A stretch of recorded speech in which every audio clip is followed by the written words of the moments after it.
ఇక మన్మోహన్ సింగ్ మృతి పట్ల మనకి స్పందించేందుకు మంత్రి ఉత్తమ్ కుమార్ రెడ్డి గారు లైవ్ లో ఉన్నారు. నమస్తే సార్. నమస్తే అమ్మా. సార్ ఏం చెప్తారు సార్, మన్మోహన్ సింగ్ ఇవాళ మృతి చెందారు. సో ఆయనతో మీకు గతంలో ఎప్పుడైనా అనుభవం ఉందా, మాట్లాడారా ఎప్పుడైనా, ఏం చెప్తారు సార్? వారు ఈ దేశానికి 10 ఏళ్ళు ప్రధానమంత్రిగా అద్భుతమైన సేవలు అందించారు.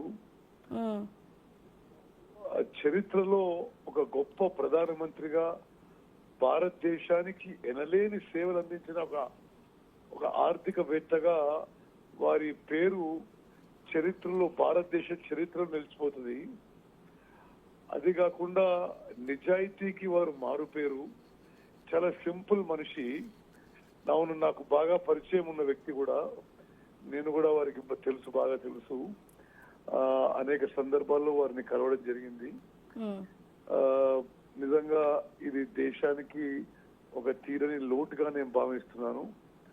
ఒక గొప్ప వ్యక్తి, గొప్ప ఆర్థికవేత్త, భారతదేశానికి కూడా గొప్ప సర్వీస్ అందించిన వ్యక్తి కోల్పోవడం ఇది చాలా దుఃఖంతో కూడుకున్న విషయం చెప్పి మనం చేస్తున్నాం.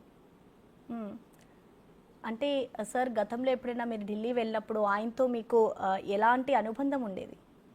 అంటే అప్పుడు ఆ తెలంగాణ ఉద్యమం అప్పుడు ఆ కన్సల్టేషన్ ప్రాసెస్ లో కూడా నన్ను, అంటే నాతో సహా కొంతమందిని పిలిచి వారు మాట్లాడడం జరిగింది. అంటే విషయం ఏంటిది, తెలంగాణ విషయం ఏంటిది అనే విధంగా వారు చాలా విషయాలు అడిగేవారు.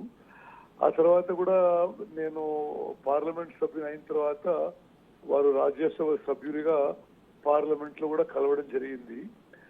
మరి మేము పివి నరసింహారావు గారి పెద్ద ఎత్తున నేను పిసిసి ప్రెసిడెంట్ ఉత్సవాలు చేసినప్పుడు పివి నరసింహారావు జ్ఞాపకార్థం వీరిని స్పీకర్ గా మేము ఆహ్వానించాము. అయితే వారు ఢిల్లీ నుంచి జూమ్ యాప్ వీడియో కాన్ఫరెన్స్ లో ఢిల్లీ నుంచి మాట్లాడారు. అది కూడా ఆ సందర్భంగా కూడా వారిని 1-2 సార్లు కలవడం జరిగింది. All in all, he was a great man, great economist. He did wonderful service to the country. The history of India will always remember the great service of Manmohan Singh. Sir, అలాగే ఆయన ప్రధానమంత్రిగా ఉండి ఆ తర్వాత ఆయన సేవలు అందించిన తర్వాత ఆయన నుంచి ఇటు ఎప్పుడైతే రాజకీయంలోకి దిగారో అప్పటి నుంచి ఆయన నుంచి ఏమైనా నేర్చుకోవాలి అంటే మీరు ఏం నేర్చుకున్నారు సార్? అంటే అతని సింప్లిసిటీ అమ్మా. అతను రియల్లీ చాలా సింపుల్ పర్సన్, చాలా హంబుల్ గా ఉండేవారు.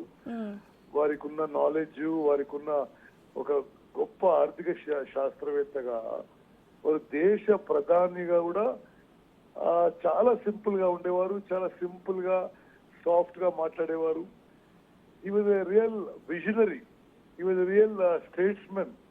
అండ్ వారి ఆనెస్టీ అండ్ ఇంటిగ్రిటీ కూడా మనం ఎప్పుడు కూడా ఈ దేశం ఎప్పుడు గుర్తుపెట్టుకుంటుందని చెప్పి నేను మనం చేస్తున్నాను. Okay sir, thank you. Okay అమ్మా.